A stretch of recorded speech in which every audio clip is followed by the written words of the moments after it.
साथियों नमस्कार, मैं Varun Tripathi green India one channel पे आप सभी का स्वागत करता हूं।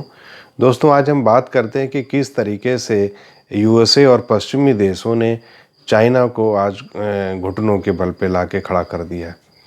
दोस्तों हुआ क्या कि पूरी दुनिया यूक्रेन युद्ध में उलझी थी, जिसकी वजह से महंगाई है और इन्फ्लेशन है और उससे संबंधित समस्याएं का जो सामना पूरी दुनिया कर रही है।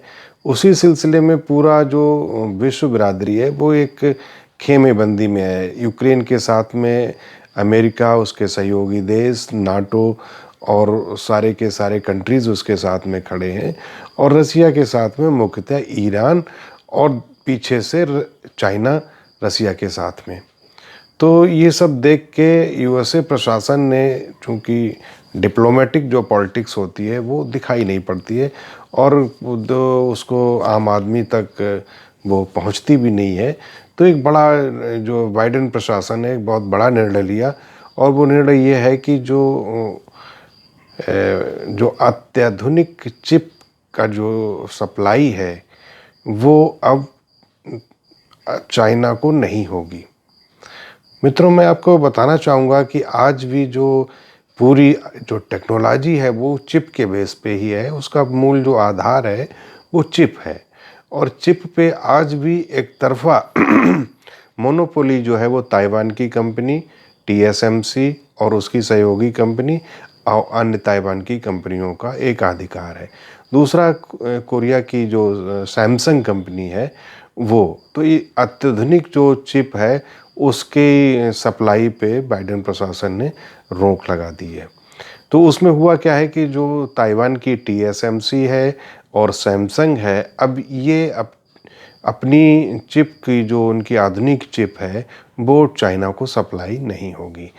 ये हालांकि ऐसा नहीं है कि चाइना को ये आभास नहीं था कि इस तरीके के प्रतिबंध हमारे ऊपर लगाए जा सकते हैं, लेकिन उसे ये पता नहीं था कि एकाएक इस तरीके का जो एक बड़ा प्रतिबंध का उसे सामना करना पड़ेगा।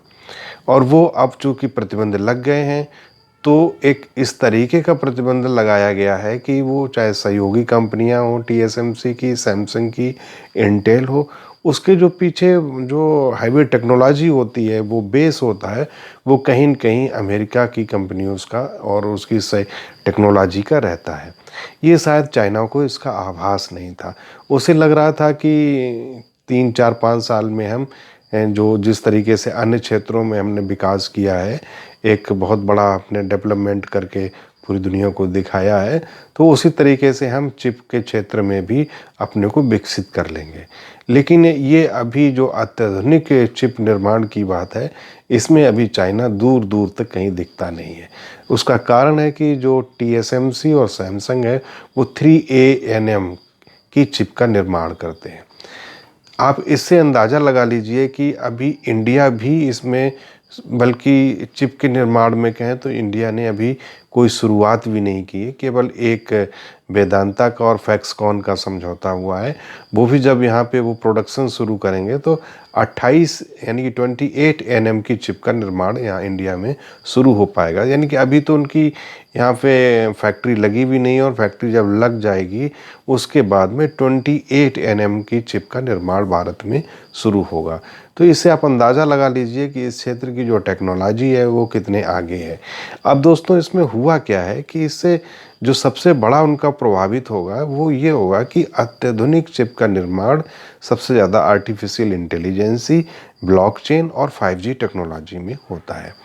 अब ये इनकी सप्लाई उनको सैमसंग हो या टीएसएमसी हो या इंटेल हो, चाह कर भी चाइना को नहीं दे सकते हैं। तो ये प्रतिबंध बाइडेन प्रशासन ने लगा के कहीं न कहीं चाइना को बहुत ज़्यादा प्रभावित किया है। उसने सोचा भी नहीं था कि इस तरीके का हमारे सामने चीज़ आएगी। दूसरा क्या, जो आप टेक्नोलॉजी में जो चाइना का विकास देख रहे हैं वो उन्हीं लोगों ने इस डेवलपमेंट को किया है कि जो लोग अमेरिका गए और वहाँ के विश्वविद्यालय में जिन्होंने पढ़ाई की, वहाँ से इंजीनियरिंग हासिल की और उन इंजीनियरिंग हासिल करके अपनी कंपनियाँ बनाई और उन कंपनियों को चाइना में विस्तार दिया गया। उन्हीं कंपनियों की वजह से जो विकास कार्य आपको चाइना का दिख रहा है या पूरी दुनिया को दिख रहा है, तो वो इसीलिए दिख रहा है। अब जो वहाँ पे ग्रीन कार्ड के लोग हैं, जो मूल जिन्होंने अमेरिकन सिटीजनशिप भी ले ली है, उनके सामने भी अब दो रास्ते रह जाते हैं। उनमें से एक रास्ते को चुनना पड़ेगा, या तो वो अमेरिका के साथ रहें या चाइना के साथ रहें। अगर अमेरिका के साथ रहते हैं तो उनको भी जो अत्याधुनिक टेक्नोलॉजी से संबंधित चीज़ें हैं वो चाइना को देने में असमर्थ होंगे। तो ये एक इतना बड़ा बाइडेन प्रशासन का निर्णय है कि जिससे चाइना के कहना चाहिए कि एक घुटनों के बल लाके खड़ा कर दिया है। और कहीं न कहीं अब वो कूटनीतिक प्रयास फिर ये शुरू कर रहा है कि किस तरीके से हमारा यूएसए के साथ में एक समझौता हो जाए, क्योंकि अमेरिका ने चारों तरफ से घेर लिया है। मित्रों, उसी का एक आप लक्षण देखेंगे कि ताइवान ने इतनी घटनाएं घटित हुई, सारा कुछ हुआ, और इसके बाद भी एक छोटी सी कारतूस भी नहीं दागा ताइवान के ऊपर चाइना ने। उसके पीछे सबसे बड़ा जो कारण है वो यही है कि ताइवान है वो चिप के कवर से पूरा ढका हुआ है। उसके ऊपर चाइना इसीलिए कभी किसी तरीके का ना तो प्रतिबंध लगाता है, ना कोई अटैक करता है, ना कोई वहाँ पे इस तरीके का मूवमेंट या एक्टिविटी करता है कि जो जरा सी भी क्षति ताइवान को पहुँचे। हालांकि हम लोग जो आम आदमी वो यही देख के लगता था कि अभी ये चाइना अटैक कर देगा। मैंने पिछली वीडियो में भी ये कहा था, जब निप्पॉन ताइवान इक्विटी फंड लेके आया था, मैंने ये बात कही थी कि चाइना कभी भी किसी भी एंगल से जब तक कि चिप का खेल है और उसके पास ये टेक्नोलॉजी हासिल नहीं कर लेता है, तब तक कभी वो ये सोच भी नहीं सकता है कि ताइवान पे अटैक करे। तो इस सारी घटनाओं को, ताइवान घटना हो या यूक्रेन की घटना हो, जो रसिया का जो स्टैंड था उसकी वजह से आज बाइडेन प्रशासन ने भी पिछले कुछ समय में ये निर्णय लिया कि हम किसी भी तरीके से अब अत्याधुनिक चिप की सप्लाई चाइना को नहीं होने देंगे। तो ये एक चाइना के जो प्रेसिडेंट हैं उनका एक अपना टारगेट था, गोल सेट किया था कि बहुत जल्दी हम अमेरिका और पश्चिमी देशों को टेक्नोलॉजी में पीछे छोड़ देंगे।